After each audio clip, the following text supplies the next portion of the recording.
Okay, Bismillahirrahmanirrahim. We shall start now.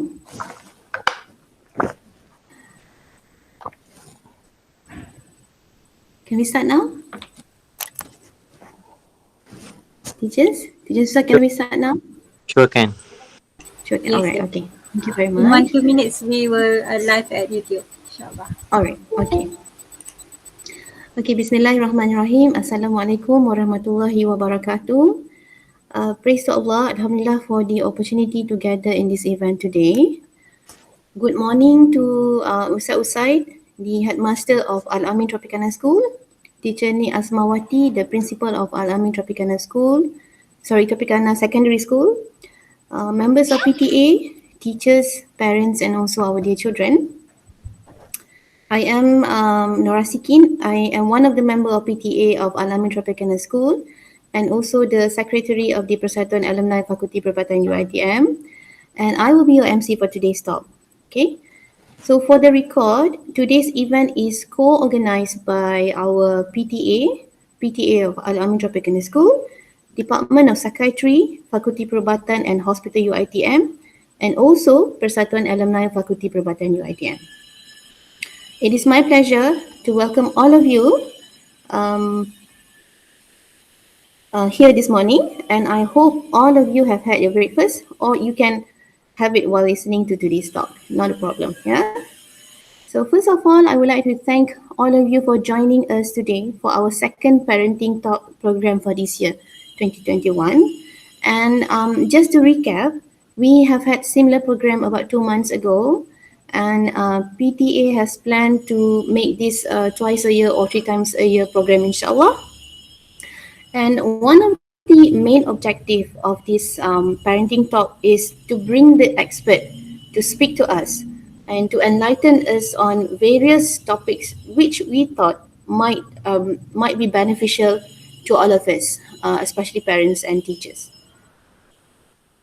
Right? So our talk today is going to be something which is closely related to our current issues, the COVID-19 pandemic. And we know that this COVID-19 has changed the way we live. It has caused a lot of not just economic, but also the social disruption across the globe, right? And children, they could be more susceptible to mental disorders during pandemic than us, the adults, yeah? And recent study by Chol in 2021 reported that COVID-19 has caused a significant psychosocial impact on children and also adolescents. And this pandemic has caused significant disruption or maybe interruption in the learning processes of our children. And education has changed quite dramatically since then. And we know, and maybe some of us might not aware, that other than us, the adults, our children also are having a hard time to adjust to this new norm. All right? And some of our children might have fears, worries, and sometimes feeling hopeless from time to time. And we do not know whether their fears and worries are good ones, or that is something that we as parents or teachers should do something about it before it is, too late. And parenting during this pandemic isn't easy too. It has brought new challenges to all of us, the parents and also teachers. And another recent study reported that anxiety and depressive symptoms, they were more likely in children whose parents reported higher level of stress. This is very recent, 2021. And this anxiety, it is an issue that is becoming more and more prevalent every single day throughout the world. So the topic for our talk today is the anxiety in children. Should parents be concerned about it? And this is what we hope to know more about from our invited speakers today. Okay. Before we start with today's event, I would like to welcome Encik Khalil, the head of the PTA of Al-amin Tropicana School, to give his opening speech. Please welcome Encik Khalil. Thank you, Puan Shikin. Bismillahirrahmanirrahim. Alhamdulillahirabbil alamin. Wassalatu wassalamu ala asyrafil anbiya'i wal mursalin wa ala alihi wa sahbihi ajma'in. Rabbi shrah li sadri wa yassir li amri wahlul 'uqdatam min lisani yafqahu qawli. Assalamualaikum warahmatullahi wabarakatuh. And a very good morning to all present and available with us this morning. My respected colleague and our MC and moderator for today, Dr. Norashikan Abdul Aziz. I would like to bid a special welcome and thank you to our respected speaker, Dr. Nur Faiza Ali, who is with us this morning to do this very interesting sharing. Our headmistress of Al-amin Tropicana Secondary School, Teacher Ni Asmawati Abdul Aziz, Headmaster of Al-amin Tropicana Primary School, Ustaz Usaid Parik, beloved parents, teachers, and our children who are present with us this morning. Alhamdulillah, with Allah's blessings, we have been granted with the opportunity to gather this morning to learn more about a subject that has increasingly become relevant and a focus in our time today, anxiety in children, and whether and should parents be concerned about it. Anxiety in children. This subject has become something very common in our time and society today. And if I look back at my own childhood, and maybe as recent as perhaps 10 to 15 years ago, I do not remember this subject being discussed as openly and commonly as they are today. Well, I certainly don't remember such topic being discussed when I was in school or even made into one of the talks like we have today. I do remember we had talks about exams, motivations, all those talks which were meant to build our, to gear us and build our character and personality. But I don't remember the subject of anxiety or on that matter, or the subject of mental health awareness being discussed as we do today. The relevance of this subject of anxiety has indeed shifted to become something that is more central and important in our lives and society today. It is very interesting. I think if we did the pre-assessment test, which has been shared in the link when you join this session, one of the questions asked is on the matter of prevalence of anxiety among our children. And when I saw that question, my answer was 1 out of 100. So little did I was quite surprised then when the answer is actually more serious than that. In fact, we have 2 out of 5 children who are currently experiencing anxiety. So that's really an eye-opener and shows how important it is, anxiety, and how prevalent it is in our society among our children today. So in coming to this session, 2 questions come to my mind as to what has happened that has caused this shift. And I would like all of us who are in attendance today to also ponder on these 2 questions. First of all is the shift to the state we have today because of because things have changed so much that we're now living in a time that has caused this increase in anxiety within our society and our children? And does that mean anxiety didn't exist for us all those years ago? Or were they always there, but maybe the awareness wasn't? In any case, I feel it is very important for us to address this matter, especially when it concerns our children. The onset of the COVID-19 pandemic last year has made this subject of anxiety, especially in our children, even more pressing and relevant because of the impact and change the pandemic has brought with it. The new norm has brought challenges, and adapting and keeping up with it has caused stress and anxiety in many of us, and that does not and that has also included our children.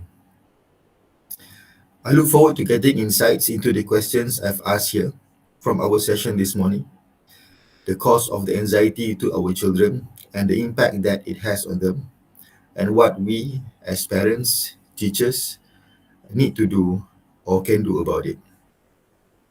So before I end, I would like to thank our guest speaker, Dr. Nur Faizah Ali, for making the time for us today. It is indeed an honor to have a specialist on the subject among us to share insights into such a relevant subject with us. Also, I would like to record a big appreciation to our moderator, Dr. Nora Shikin Abdul Aziz, who has helped to make this session possible, and other PTA committee members who are also behind the organization of this event. May Allah bless us all for our efforts and grant us with the benefits of the knowledge, or for simply being in a majlis ilmu such as this. With that, I pass the floor back to you, Dr. Nashiki. Over to you. Assalamualaikum warahmatullahi wabarakatuh. Thank you. Assalamualaikum warahmatullahi wabarakatuh. Thank you very much, Encik Khalil, for the opening remarks. So moving on, I would like to introduce to all of you our speaker for today, Dr. Nur Faiza Ali. Welcome, Dr. Faiza. Hi, Assalamualaikum. Okay. Thank you for having me. Dr. Nur Faiza Ali was born in the historical city of Melaka, just like me. Okay. She is described as a cheerful and a highly spirited lady. She is compassionate, and she finds it enjoyable to interact and learn from other people from all walks of life. And she obtained her medical degree from University College Cork in Ireland, and she has spent about 10 years of her life in the Emerald Isle. And her love for psychiatry started early, right after her internship, and she eventually completed her postgraduate training in psychiatry in University Technology Mara in 2017. With more than 10 years of experience in psychiatry, Dr. Nur Faiza's area of interest include the issue of youth mental health, burnout at workplace, addiction psychiatry, and stigma towards mental illnesses. She enjoys her role in the academia by actively involved in researches and teaching and supervising students. And Dr. Nur Faiza is highly passionate in her involvement with multiple NGOs and also NGIs. Alright, so without further ado, I would like to welcome Dr. Nur Faiza to deliver her talk today. Please welcome Dr. Faiza. Alright. Bismillahirrahmanirrahim. Assalamualaikum, everyone. Thank you, Dr. Dora Shikin, for the very kind introduction. And thank you for inviting me to this talk today. I'm actually very honored to be here on a Saturday morning to talk to the parents and also teachers of Al-amin Tropicana Primary School. Okay, my special thanks to Encik Khalil juga, and also the headmistress of Al-amin Tropicana Primary School, and also the headmaster of the Al-amin Tropicana Secondary School. And I'm sure all the teachers are here, Teacher Warda, Teacher Nazuha, and all the members of PTA.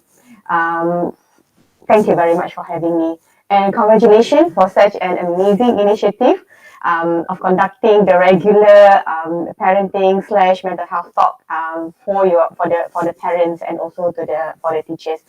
Not many schools yang actually take this initiative. So kudos to Al-amin for being one of the early ones to take up the challenge lah. Yeah. Okay, just now Encik Khalil kata, I'm just going to mix Malay and English in my session today, if that's okay with everyone. Thank you, Encik Khalil. When you mentioned, that you all are honored to have me as an expert to talk about anxiety among children. Really, for me, an expert, not the psychiatrist or even the psychologist. I think the expert really, know our children apa semua adalah the parents themselves. So it's really going to be a sharing session among us. So I really, really encourage it, and I really hope that this session will be a more interactive one, so that I can learn from you all, and kita akan sama-sama lah belajar with each other on this Saturday morning. Okay, let me share. Is that okay if I share my screen just to show my slide? Sebab lecturer ni kalau tak ada slide dia macam tu sikit. So I'm just going to share. Alright. Okay. All right. So, can you hear me well now? Can you see my screen? Yes. Okay. So as what we mentioned just now, the topic for today is really want to talk and gain some insight about the anxiety in children and whether we as parents should be concerned about it. Because macam Encik Khalil cakap tadi lah, it's something new that are being discussed publicly, and people are getting more and more comfortable discussing about this issue since the current pandemic existed. So I would like to consider it as a rahmat di sebalik bencana, because before this pandemic, talking about mental health is really a taboo. Walaupun actually for a long time already, the cases of mental health illness has been, a lot of people are suffering from it. All right. So, okay, I know the topic today is really about children and how we manage their anxiety, how we recognize the symptoms. But I would like to start my thought looking at the overall, overall picture of mental health problem in Malaysia. Okay, this data that you can see on the screen now is from the National Health and Mobility Survey conducted in year 2015. I know it was 5 years ago. This is an official statistic. So selalunya bila official by the government, it will be very carefully curated. That's why there'll be some, macam ada delay sikit. So the latest yang we had adalah 2015 for the adult population above, I think above 16, above 18, this one. So so in this statistic, according to the National Health and Mobility Survey, there's a threefold increase of mental health problem among the adult in Malaysia. So kalau we want to compare, that is a 1996. Ini masa ketika our generation lah, all the parents here masa ni, I think kita sekolah menengah, ada yang nak last sekolah rendah tu. Okay. The study at that time showed only 10%, about 10 to 11% people are suffering from mental health problem in their life at certain point of their life. Tapi when they do the study again in 2015, surprisingly and shockingly, the percentage is 29.2%. It's almost 1/3 of the Malaysian population, adult population, actually suffers from mental health issues.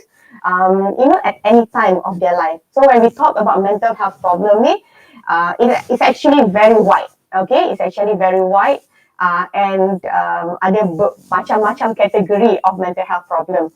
Not just depression, not just anxiety, but it will include masalah other behavioral problem, other problems such as psychosis and substance related problem as well. So as you can see, this statistic is from 2015. It's already worrying, but we only talk about it like freely and publicly, comfortably in 2020, 2021. So actually, to answer the question, issues of mental health has been bad since many years ago. But it's like us ignoring the white elephant in front of us, talking about other things. Due to various factors such as stigma, such as ada pengaruh sosial budaya, ada pengaruh mungkin mitos-mitos yang kita tak dapat elakkan. Alright, so it's good to bear in mind about this statistic. Right, I mentioned about why that these issues are only being comfortably discussed now compared to previously. We identified a few common misconceptions about mental problem atau mental illnesses yang I think all of us need to get ourselves familiar with and try to combat this misconception. Okay, the first misconception when we talk about mental illness, bila orang cakap je pasal mental illness, the first word that come to mind adalah gila, crazy. So these two words are very synonym with masalah kesihatan mental ini. Padahal it's actually, I think these words shouldn't exist at all when you're actually describing people who are struggling with mental illness. Because when typically previously when we talk about people who struggle with mental illness, our main reflect of our mind adalah orang yang very neglected, jalan dekat tepi-tepi jalan tu, very disheveled, talking to themselves and hearing things, saying things when they're not there. But like I mentioned earlier, mental illness, mental health problem ni, they're very wide. Psychosis is a part of it, but there's also depression, there's also anxiety, there's also in our children masalah pembelajaran, masalah kelakuan tingkah laku because of other illness, ADHD, autism. So it's actually very wide and dia tidak mengenal usia. Of course, there are some illnesses yang more common in children compared to adult, more common in women compared to men. But generally, it can affect everybody. Alright. Okay. The second misconception yang I would like to address today is people think once you actually diagnose with mental illnesses or once you talk about someone who has mental illness, you're talking about someone who just being handed over the death sentence. Meaning, there being no cure, that you should stay in the house, just, terkurung macam orang, macam zaman dulu-dulu kalau ada orang yang dipanggil ada mental illness ni, they just duduk dalam rumah je, tak boleh keluar, tak boleh bekerja, tak boleh ada keluarga, and it's as though they don't deserve happiness in life. So I think that is that misconception kita kena betulkan. Actually, there's a lot of development in the treatment of mental illness.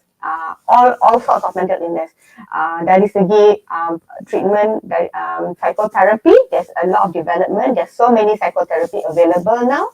And also from the psychopharmacology, there are a lot of medication that can be used to actually address the cause of the biological cause that can make us suffer from the mental illness.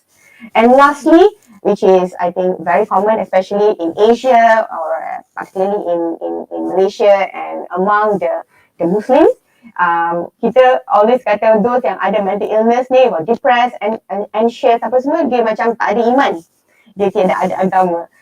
That's very common. How much we want to deny that, tak boleh, because itu memang orang selalu cakap. The first reflex. That one also is actually not true, because untuk menjawab tadi Cik Khalid ada cakap what cause mental illness, there are multiple factorial selalunya. Ada biological, psychological and social. Jadi kalau kita nak kata orang yang ada mental illness ni adalah orang yang tidak ada iman atau lemah iman atau tidak ada beragama, then we won't see people yang ustazah, orang kalau when I was in Ireland dulu, there were padri, sisters yang also suffers from mental illness. Alright, adakah mereka tak ada iman, tak ada not spiritual in kita in agama mereka? It's not, jadi it's not the sole reason, but definitely having kekuatan iman, ada pegangan agama yang kuat, definitely is protective of someone who suffers from mental illness to get better faster, and also to not give up with life. In fact, I would like to highlight jugalah about lemahnya iman kalau kita ada mental illness ni. In fact, pada zaman Rasulullah dulu, there is one hadis yang sahih, hadis Muslim. Dia ada menerangkan pada zaman Rasulullah sendiri, ada sahabat yang suffers from depression, and even ada one story about sahabat yang actually self-harm.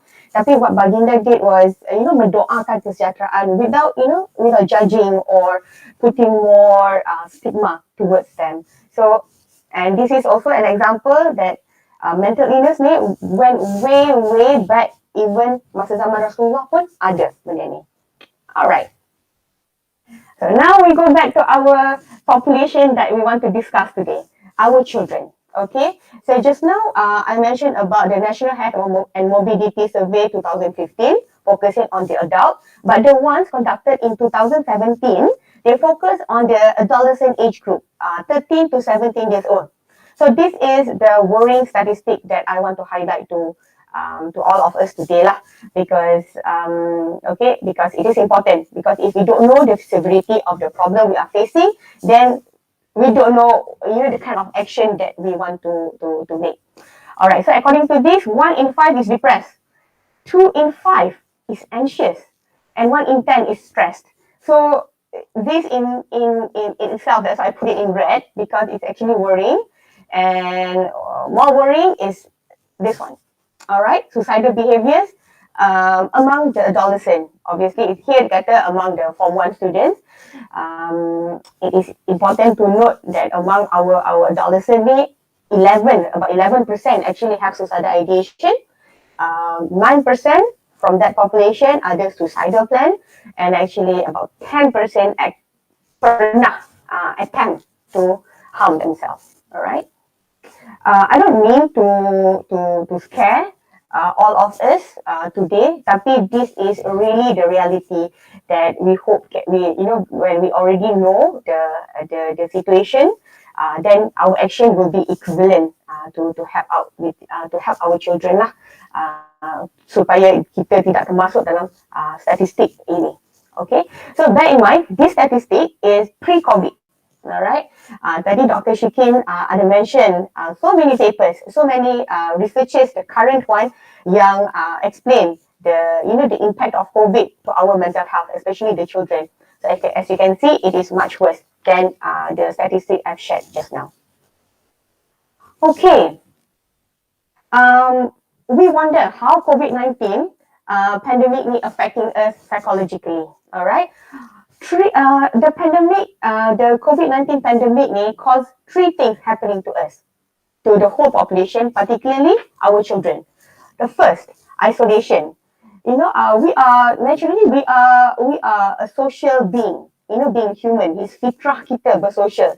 We meet, we see each other, we hug each other, kita salam, things like that. That no longer an option now, for the new norm too.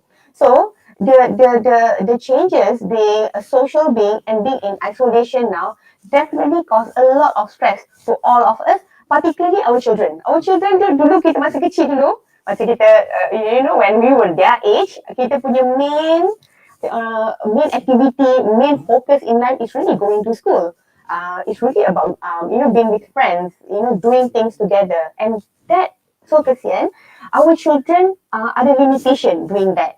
So of course, that kind of changes can bring a lot of stress to them, and eventually akan, kalau tak di address dengan elok, akan lead to effect yang tidak sihat. Rapid changes, yes, our life we deal with ongoing changes. I agree with that. However, the current pandemic causing the changes to be so rapidly evolving, and some of us, alhamdulillah, some of us can actually adapt, but some might have difficulty, and especially our children, And lastly, the COVID-19 pandemic brings a lot of uncertainties.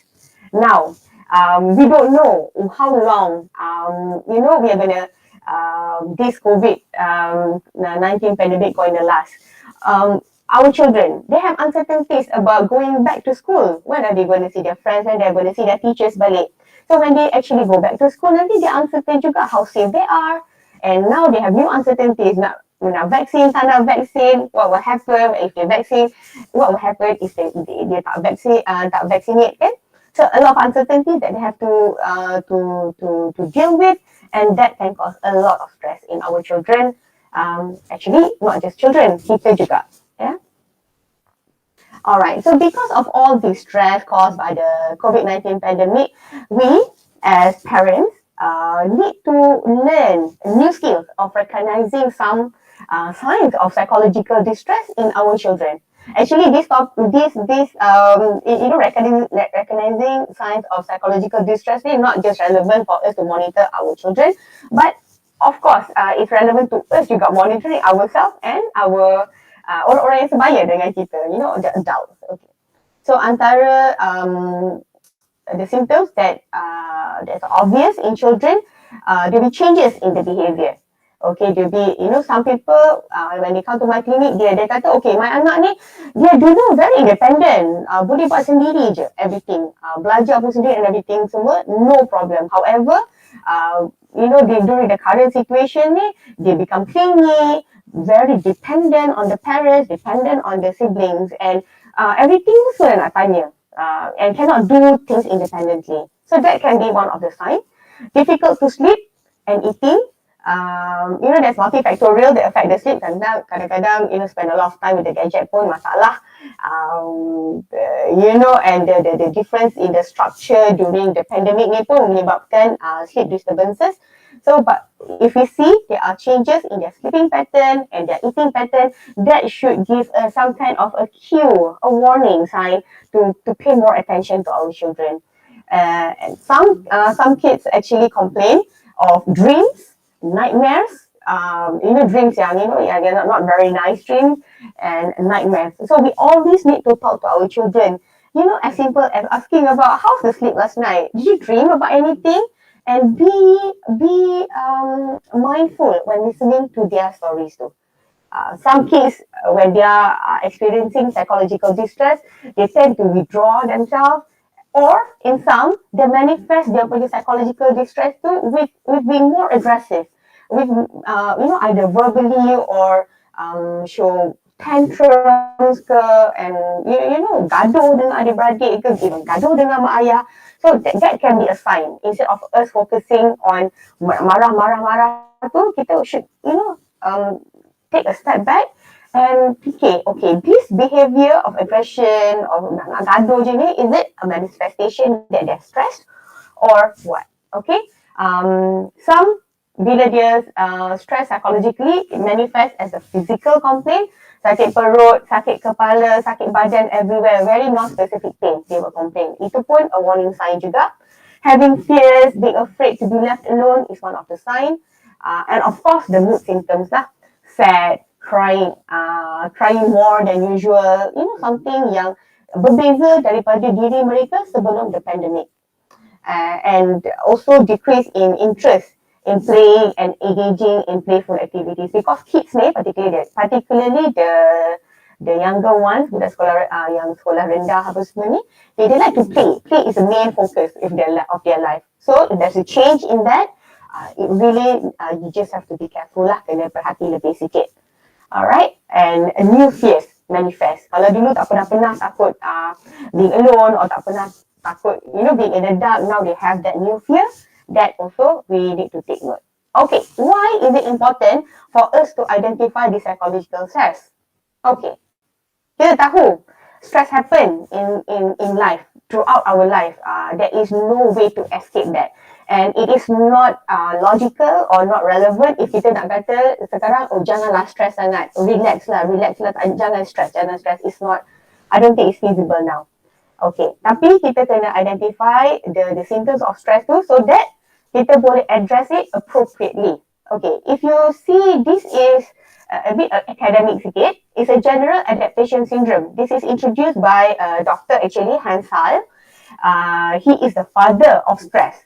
So Hansal ni, he introduced the concept. He said, when we deal with stress, akan ada 3 stages, iaitu alarm phase, resistance phase, and then the exhaustion phase. Okay. For example, if someone is, was diduga dengan, some kind of a tragedy in life, so they become stressful. So what happened? And our body will enter the alarm phase. Our energy, our level arousal akan turun sikit, and then the body, our arousal will start to climb to actually fight the stress. To make sure ourself or our emotion, our psyche, physical adapt to that stress. Okay, so. And sepatutnya at this stage, it's either the problem, the stress resolved because we deal with it, and we manage to control it. Okay. However, taking the current pandemic as an example, the stress continuously becomes intense, and the duration becomes longer. I mean, it is long. It's almost never ending now from the perspective of some people. So we enter the resistance phase. If this resistance phase continues, this is when we enter the exhaustion phase. And if this phase is not being addressed completely or effectively, it will result in situation yang kita tak nak lah. For example, ada physical complication or psychological complication. This is when people will start having anxiety, depression, and the suicidal behavior. So, it's important for us to identify the symptoms so that we can take the appropriate step supaya kita tak masuk dalam exhaustion phase ni. Alright. Okay. Just now I think I hear questions about macam mana kita nak bezakan worry, anxiety, good stress and bad stress. Okay. Let us just explore a little bit about our normal worry versus anxiety. Okay. Worry ni kita punya rasa bimbang kita yang tidak rasa bimbang kita, the worry. Selalunya the children or us as adult, we can usually control our worry. We can always put it in perspective, our worry. And it's usually being triggered by a specific event. However, in anxiety, controlling the intensity too is very challenging. Sometimes, most of the time in anxiety, the keresahan, kebimbangan tu get out of proportion. And it's something that our mind project too far ahead or too far behind, that and can cause prolonged physical changes. Worry also can cause some arousal, but then usually it's short-lived. Compared to anxiety, usually it's more prolonged. Okay, and worry ni dia selalu datang dengan pergi. Anxiety is like usually it's constantly there, it's bugging you, it's affecting your functioning. Alright, and worry, sometimes when you worry about something, you become more productive. It's like you having a good stress, you become more productive. Tapi when you have anxiety, because it is out of proportion, it is very intense, it is not in perspective, so it can be very disabling for the children and also for adult lah. And usually worry ni, it can be controlled, it can, it produces some positive some positive effect. Usually you don't need any intervention or any advice from the professional. However, in anxiety, if it is very, very good if we can involve the professional to help you deal with the anxiety. So that's really, like, in a nutshell, the difference between worry and anxiety. Kadang-kadang they overlap sikit, so it really play it by ear and see how it affects our functioning lah, dia punya keresahan dan kerisauan kita tu. Alright, so when we talk about anxiety, alright, kalau dalam as doctors, when we diagnose anxiety disorder, actually bawah anxiety disorder tu ada, I think, about 10 or 11 jenis.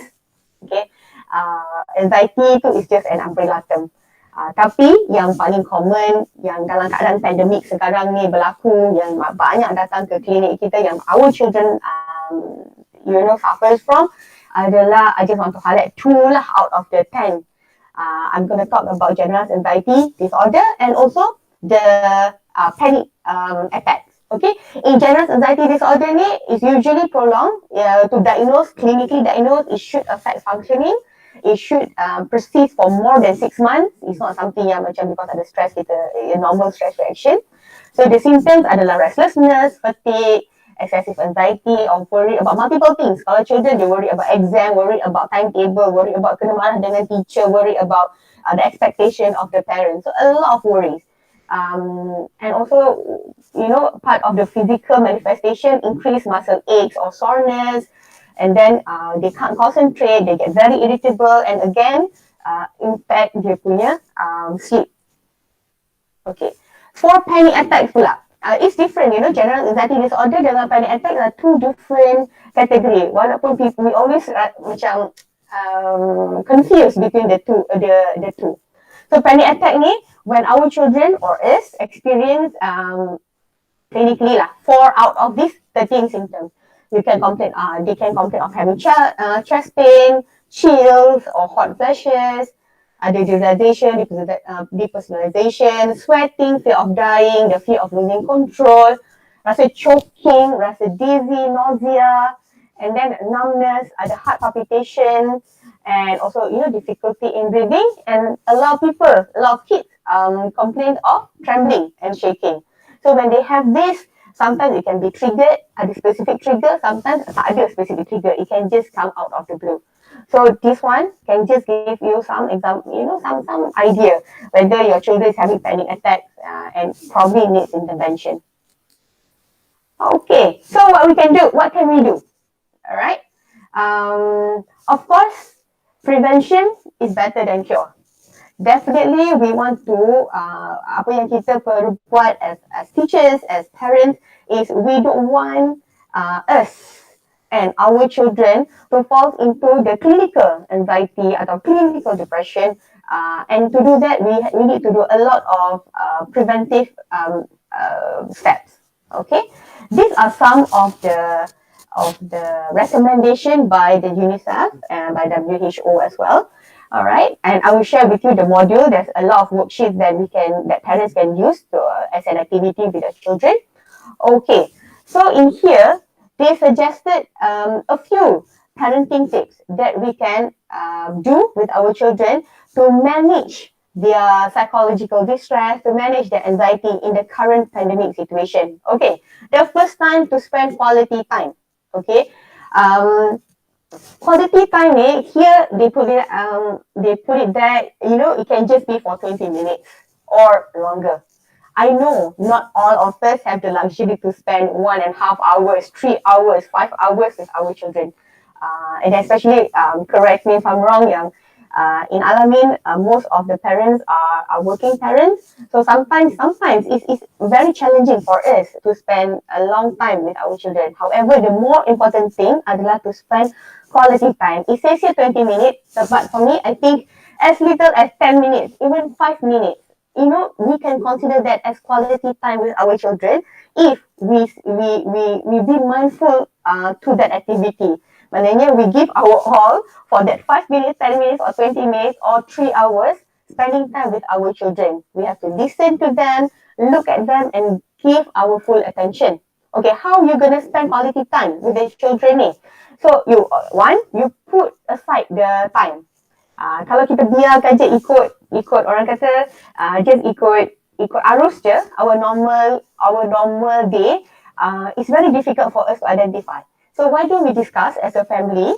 What you can do adalah discuss with the family, identify, okay, we try our best, okay, 15 minutes between Maghrib and Isha, for example, okay? So that we can sit down and do what we want to do together. And it's good if you discuss with your children, what do they want to do? Because different age group ada different things that they want to do. For example, here, macam ada the for the young children, antara benda yang you boleh buat, you can suggest to them or they can give suggestion to you. For the younger children, looking at books and pictures, sing along, things like that. With the baby toddler, is a different activities pula. And then with your teenagers, they no longer lah. I think most teenagers, they don't want to, looking at books, reading books sama-sama, or do things that they usually do when they were younger. They want a different set of activities. For example, I'm just going to share my own personal experience. I have a teenager in the house. Spending time with her, meaning watching K-drama together. Although probably I'm not like the bukan peminat tegar, tapi that's her idea of spending time. So maybe you can jumpa jalan tengah, one episode a day or one episode a week to spend time with your teenagers. Depends on their interest. So discuss. Make sure you discuss when to have the quality time and what to do during the quality time with your children. So they feel more validated lah, like that. Okay, the second tip, keeping it positive. We really have to have betul-betul clear. Keeping it positive doesn't mean to show toxic positivity. Life, I know we cannot be all the time positive. Then it becomes toxic. You don't give yourself space or your children space untuk experience the challenging emotion, the challenging things in their life. So keep it positive. In this context adalah how you deal with your children. It is a bit difficult. I know a bit challenging, especially kalau kita dah penat, yang bekerja dah penat bekerja seharian dekat luar, yang dekat rumah pula, dah penat taking care of the house, doing all the house chores. It's actually very tiring. So to keep it positive all the time is really an effort, and if we can do it, we should really applaud ourselves lah, kena reward diri kita. So what we can do to keep it positive in our relationship with our children, and so that they can to be less stressed. Their behavior. You tell them the behavior that you want to see. Because if not, diorang tak tahu what we want. And if they do the good behavior, kalau kita tak cakap, diorang pun tak tahu apa yang diorang buat tu adalah good behavior. And when you cakap, you give them the validation and semangat untuk do more and more of the good behavior. Okay, if they do something that is yang tak berapa best sangat lah, so your way of nak tegur, your way untuk betulkan that perangai pun is very important. It's all about delivery. Okay, kalau you marah dia cakap kuat-kuat dengan you, and you pula nak nasihatkan dia cakap kuat-kuat, you marah dia dengan suara yang kuat. So that won't be logical. Pepatah yang kata monkey see monkey do, kan? So what they see is what they will mimic lah. So we have to show them how to do certain things by being the role model. Okay, praise your children when they are behaving well. That serves as a motivation to them lah. And you have to get real, like I said just now. When things are difficult, it's difficult. When things are good, they are good. So discussing with your children about what's really life is about, and also listen to your children's needs. Ada masa yang they need some time on their own. Other time they need more attachment with you, to spend more time with you, because bad things happen during PDPR today, for example. So listen to your children's needs. Okay, that's why keeping clear communication is very important. And lastly, I think this is one of the things that's very challenging, is to structure out.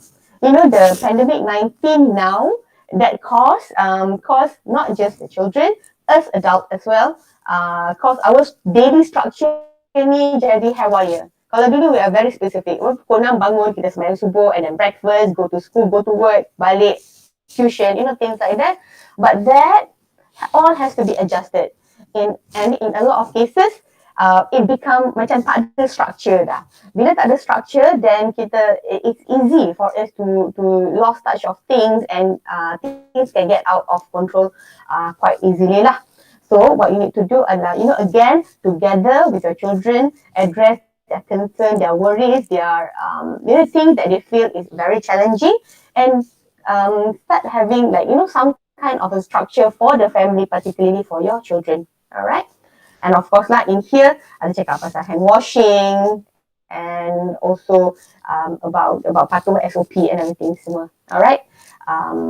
So despite we want to structure our day, we need to be flexible too, because one of the impact and one of the things that we have to learn during the pandemic punya situation now adalah to be flexible, because we want to adapt to the isolation, changes, and uncertainties. So definitely requires a lot of flexibility. Okay, just to summarize all that thing up, maybe the take home message today adalah 5R. One is ready to engage, look, listen, and full attention. Reassure your children, regulate the info, monitor their screen time, have the information diet so that diorang tak digest everything that they see on TikTok lah, on Instagram. So ask them to regulate the information and teach them where to get the appropriate and reliable information instead of just anything. And again, regular routine. And we very important for us to be the role model to our children. I think just now Dr. Shikin mentioned, the level of stress or anxiety in children are high when the parents are also anxious and stressed. Okay, that doesn't mean we should blame ourselves for being anxious or stressed. It's part of the normal process. However, the best that we can, being a good enough role model is good enough. Tak payah jadi perfect, because then you nak jadi perfect sangat pun, dia takut jadi counterproductive, akan jadi lebih stress kepada the kids pula nanti. Okay, this is one of the activities yang we can do as parents, as adults with our children, because of the challenges during the pandemic ni, um, the life of our children ni, walaupun nampak dia duduk rumah, but so many things happening. They have to catch up with the technology, they have to catch up with homework, they have to catch up with expectations, especially young parents yang, you know, supervise diorang 100% at home tu. There's a lot of things. So we need to help them to actually slow down and think carefully and deal with their thinking, with their thought ni in a healthy way. Alright. Most of the time, we tak realize that our thought can have what we call the negative automatic thought. The thought yang make us feel bad about ourselves, the kind of thought that consume our confidence, yang not helpful at all. So you can tengok dekat sini the game that you can play or the exercise you can do with your children. Okay, maybe something happened during the day. Okay, for example, I'm taking a very specific example. Quiz, assessment, online assessment by school. Okay, and he or she, the kids, did not do so well. Lepas tu kena marah dengan cikgu. So the thought at that time, kadang-kadang, okay, one of the example of thought adalah all or nothing thought. Okay, I will explain a bit later. Okay, if I don't do well in that quiz just now, meaning I'm going to fail for the rest of the year. Alright? So that thought will make them feel apa? Kita tanya dia, okay, how that make you feel? I'm sure the answer will be embarrassed, frustrated, guilty, and then akan menyebabkan dia feel withdrawn, irritable, and all the attitude and actions yang we hope to elakkan, ya. So kita katakan dia, okay, kita patah balik kepada step yang asal. Okay, the same thing happen. They not excel well in the assessment, in the quiz. Okay, cikgu marah, for example. Alright, okay. So instead of kata, dia tak guna, rasa macam if she tak excel this time, won't excel for the next time. What are the alternative thought? We can suggest, discuss with them. Alternatively, maybe they can think, well, okay, it's fair enough, I did not do well just now in the quiz, but I still have time. I still have time to learn more, and I still have my teachers to actually guide me and my parents to support me. And I'm going to try my best. And I did try my best just now. It's just that it's quite unfortunate I did not do very well. So after going through the alternative, more positive thought, let us assess how they feel. I'm sure when, with that kind of thought, the feelings at that time will be more relaxed compared to the feelings here. The feelings will be more, trusting, accepting of themselves. And then the attitude, okay, now we'll get help from the teachers who are willing to help them, we'll help from the parents or the friends, and they will feel more confident, accepting their, what we call failure ataupun something that they can improve in the future. So this one can be something that you can do with your kids. All right.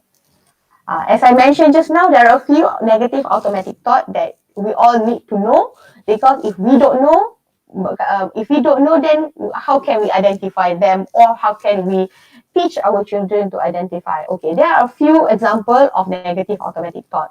All or nothing, like just now, I give the example. If I don't excel this quiz, meaning I'm not going to do well for the rest of the year. So then over control. Example of over control is, unless I do things perfectly during this PDPR or ODL ni, then okay, unless if I do it perfectly, life can never be good in the future. So the over control, benda tu, perfectionism.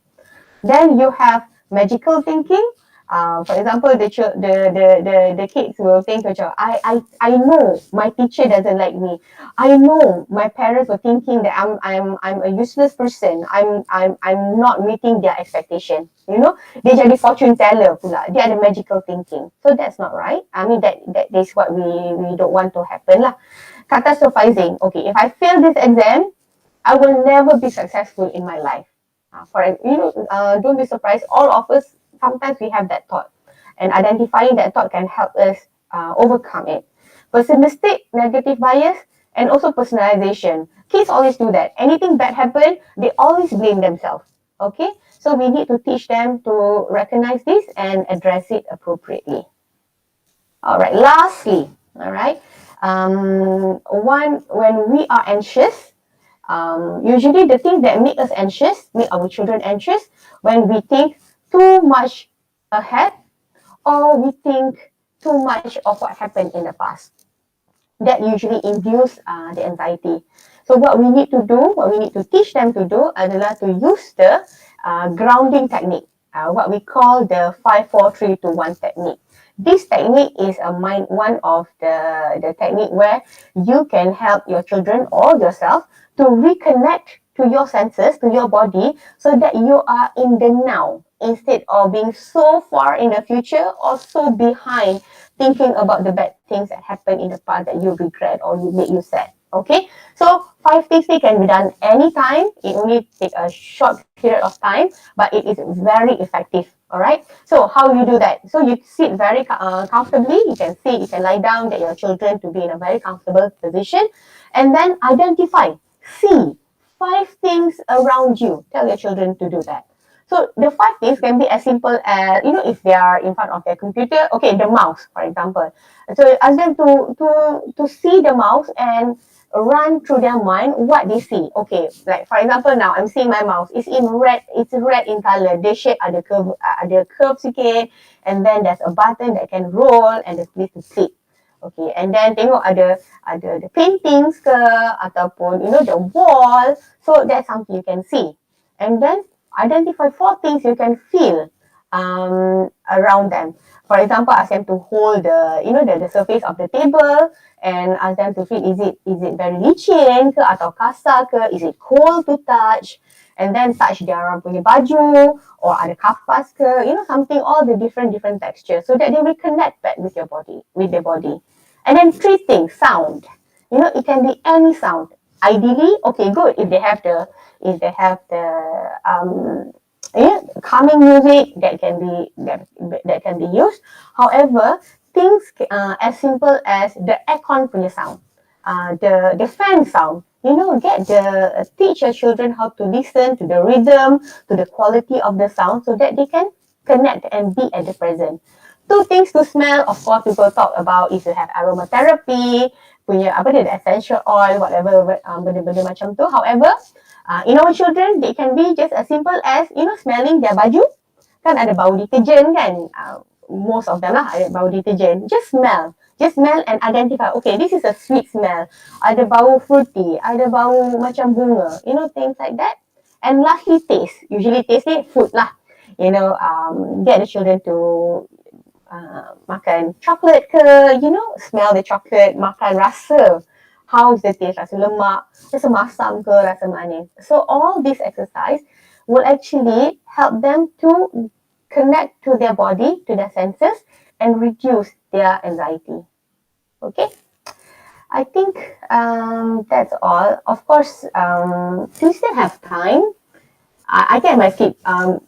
I think just for our reference, boleh juga go to the YouTube. Ada a few of the mindfulness meditation punya exercise that we can get our children or ourselves to listen to when we get too overwhelmed or if we are very anxious. So it can calm us down. And you do it on a regular basis. For example, some people, they do it like 5 times a day, before after salat, before after meal.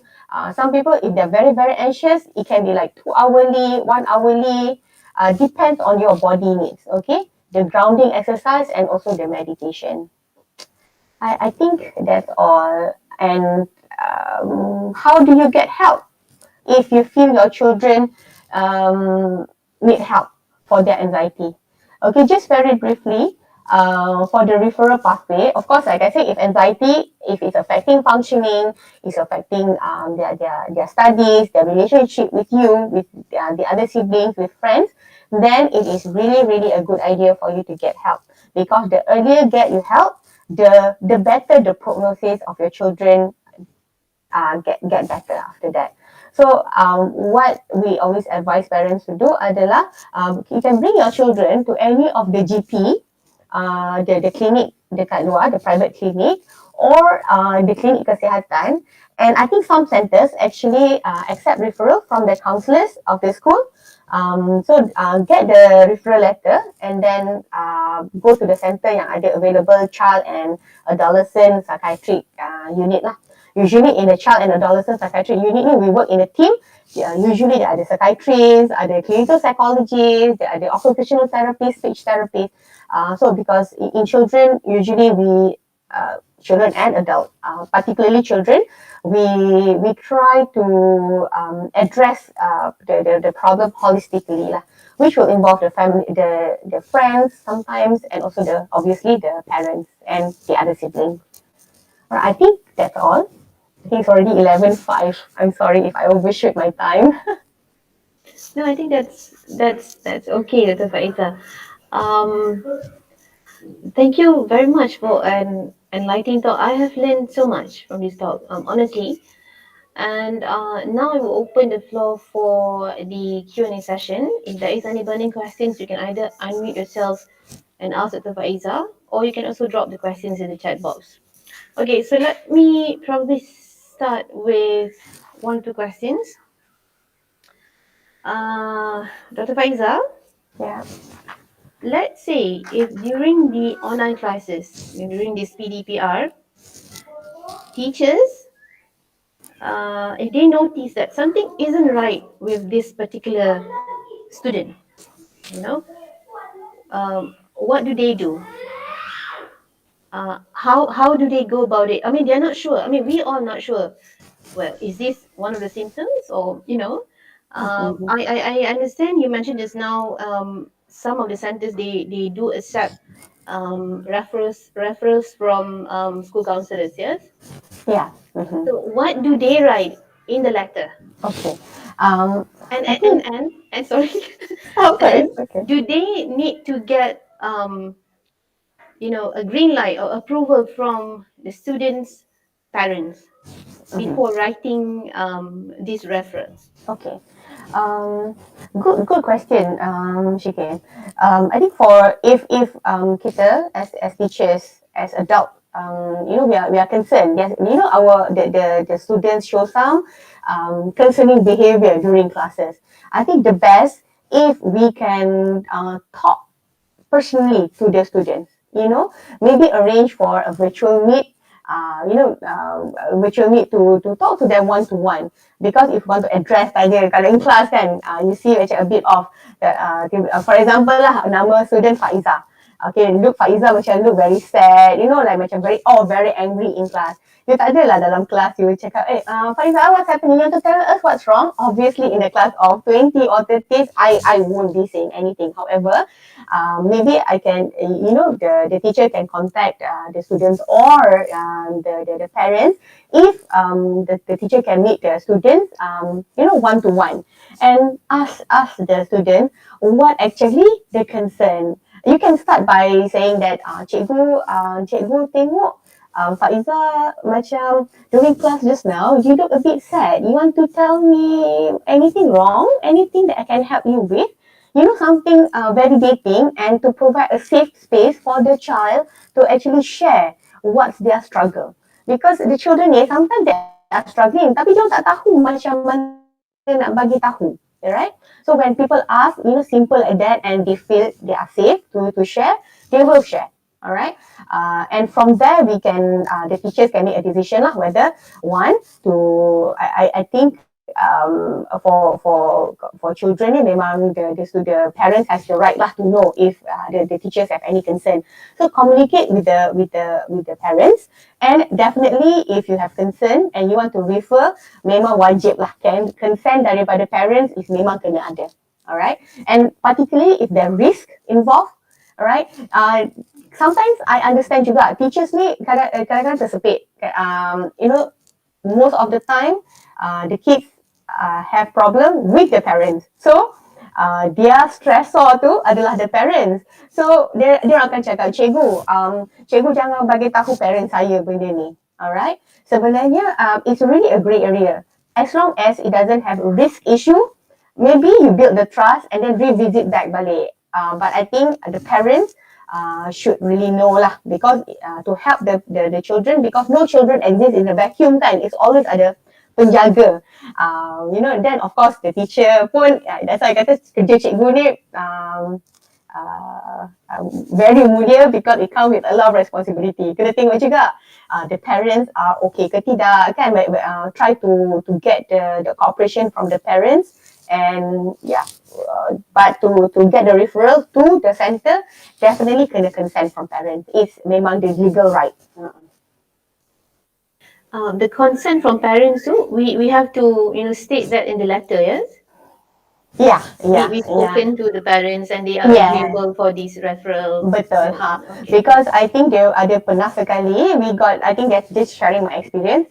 We get a referral from the school counsellor, and when we call the parents went all ballistic, because macam referral to psychiatry, a lot of stigma, whatever semua tu, not very happy lah. I think untuk maintain keharmonian and also to have a therapeutic relationship kan, the good relationship between school, parents and also the treating team, we try to work things together. Sometimes it requires more work compared to others lah.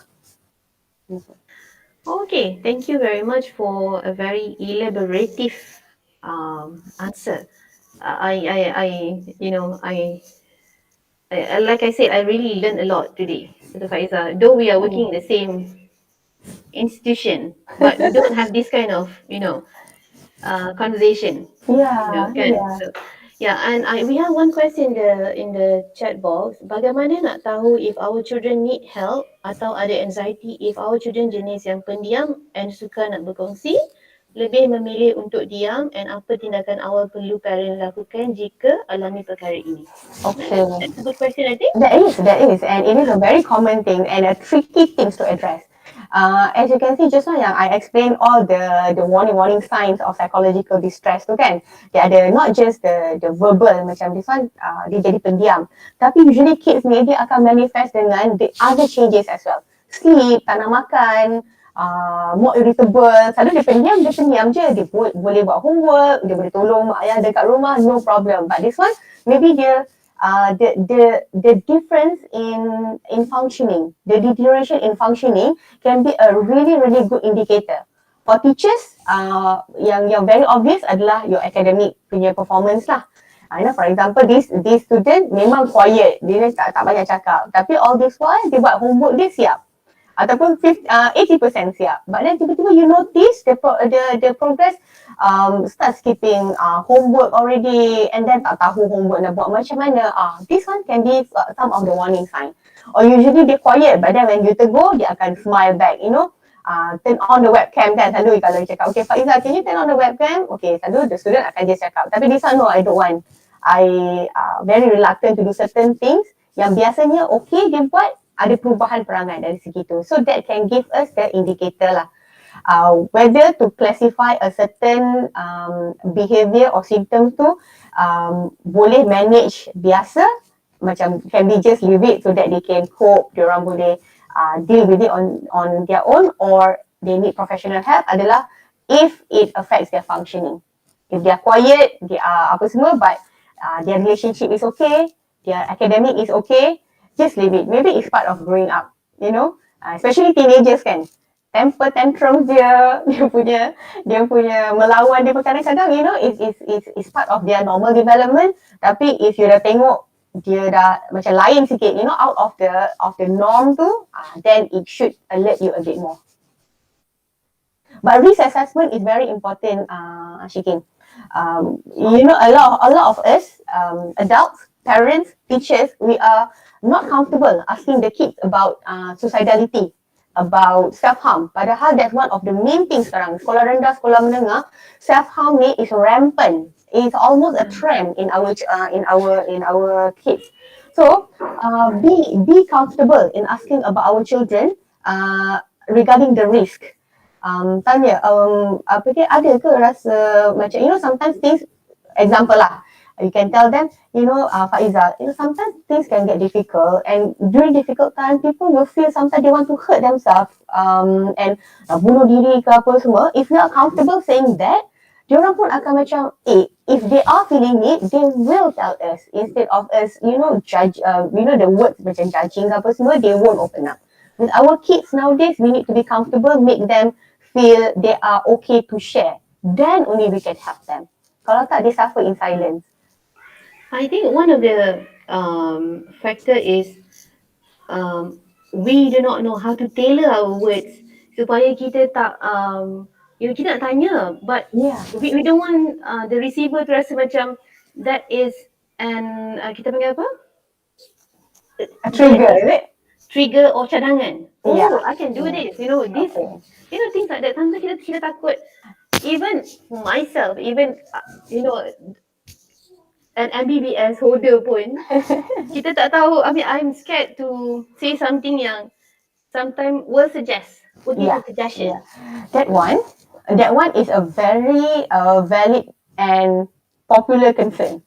Okay, tapi clinically research, they do like actually a proper research on this, and dia punya outcome of the research, they said, I mean in the research shows that us asking about suicide, asking about self-harm to the people around us, to the kids or adult, does not introduce or trigger their suicidal or self-harm behavior.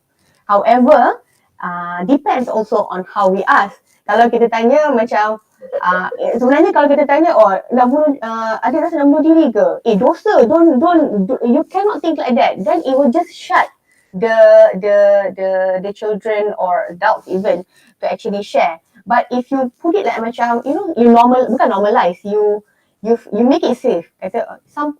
Many people in the world, when they are struggling, when they're having this difficult time, sometimes they actually feel like they want to harm themselves. I'm just wondering, do you feel like that? Macam tu. Then if they kata, yes, I feel like life is not worth living. Of course, dalam hati ni mungkin lah as parents lagi lah. Mesti macam dah dalam hati ni loncat kan, macam the anxiety. Kita pun ada anxiety kita kan. And our religious belief, our cultural belief semua. But the way we respond adalah, first we have to stay calm. Because first it's a good thing that our children is telling, meaning they trust us. And once they tell, means there's an avenue for us to help them before it's being executed. Alright. So bila cakap, yes, mama, I really feel depressed and I don't want to live anymore. I want to kill myself. I have kids telling me like that. Parents telling me that the kids told them like that. So what the one of the response adalah keep calm and just say, I see. It must be very difficult for you to have that thought, kan? Because nobody feel comfortable having that thoughts in their mind. So you acknowledge, I understand. It must be very difficult for you, Faiza, to have that thought. You want to tell me, bagi tahu mama sikit, kenapa kenapa Faiza rasa macam tu? Can anything happen? Then the process akan keluar. And then kalau you rasa macam it's something worrying, tanyalah macam, then you normalize balik. Some people, when they are struggling with this kind of thought, they see professional that can treat them, can help them without being judgmental.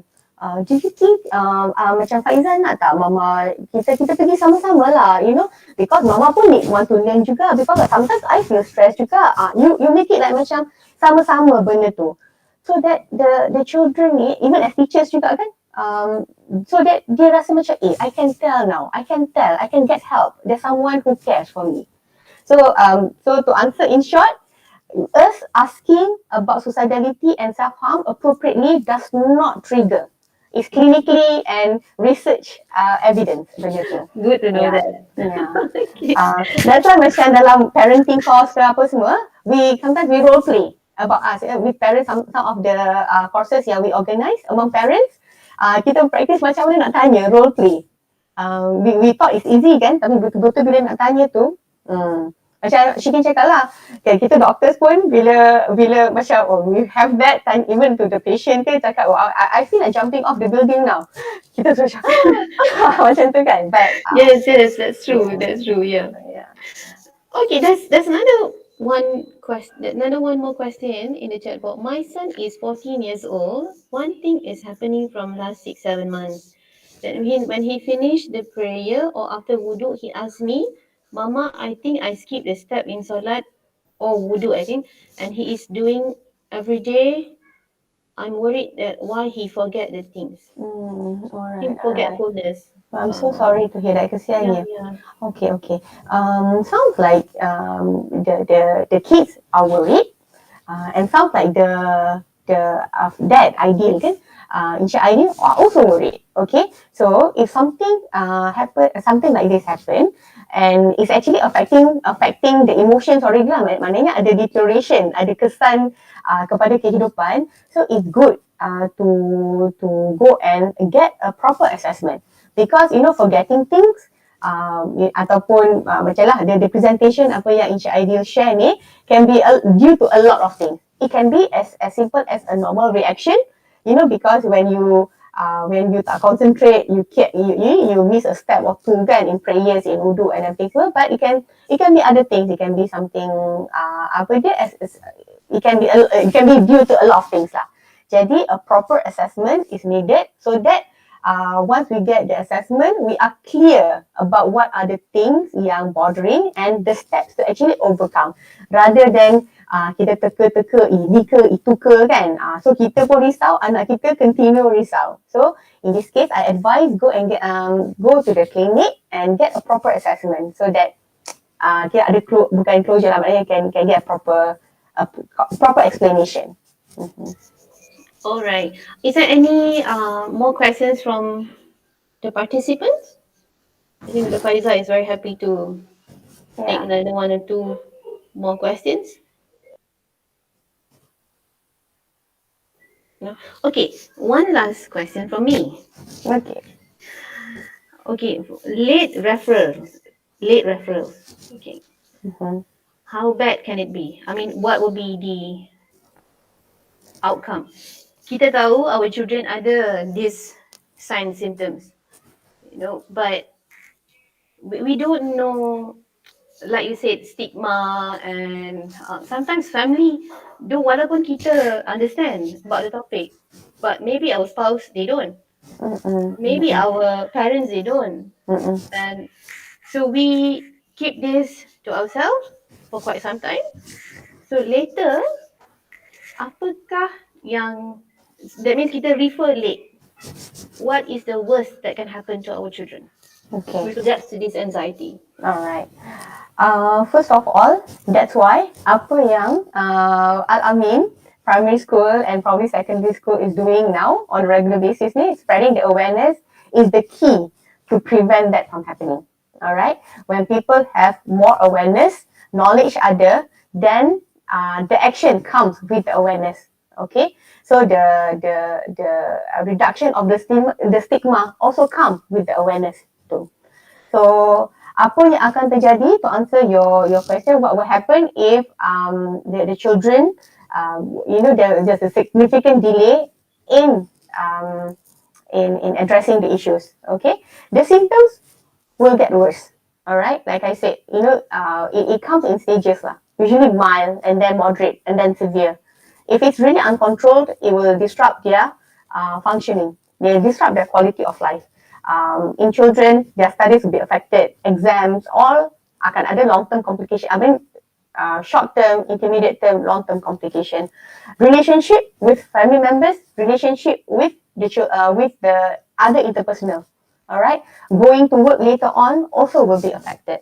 So that are all the complication lah. The functioning too akan it will be impaired if you do not address the issues early. However, if you but at this moment, the key point adalah to get help. Tak kisahlah early ke, ideally early. Tapi if it's later, but it's never too late to get help. Alright, but the CFA is simple. You get help early. The damage to the brain probably has not happened yet, rather than chronic stress. Like chronic stress can also cause changes in the brain.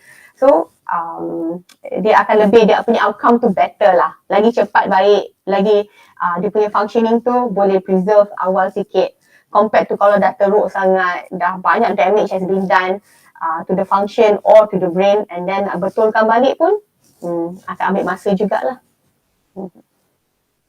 So risk lah then. Kalau terlampau sangat, they're very anxious, can develop, can progress into mood symptoms pula, and then from the mood symptoms can be suicidal, things like that, that route. Okay. All right. I am sure all of us now are more aware of this issue, and we now know what we can do, what we should do, what we should not do, or what we can do to help address this issue, inshallah. So, well, that wraps up our morning, I guess. As a saying goes, to every beginning, there is an ending. Now, this event has come to its end. On behalf of the organizing committees, thank you all of you for making time in your busy schedules to join us here this morning. And thanks again, million gazillion thanks to Dr. Nafaiza for being with us today, for your talk today. And we really, really hope to see you again in the future, inshallah. InsyaAllah. And I wish all of you a pleasant day and enjoy your weekend. Take care. Take care. Assalamualaikum, everyone. Waalaikumsalam. Take Thank you, care. Doctor. Alright. Thank you so much, Thank you so doctor. much. Yeah. Inshallah. Thank you so much. you.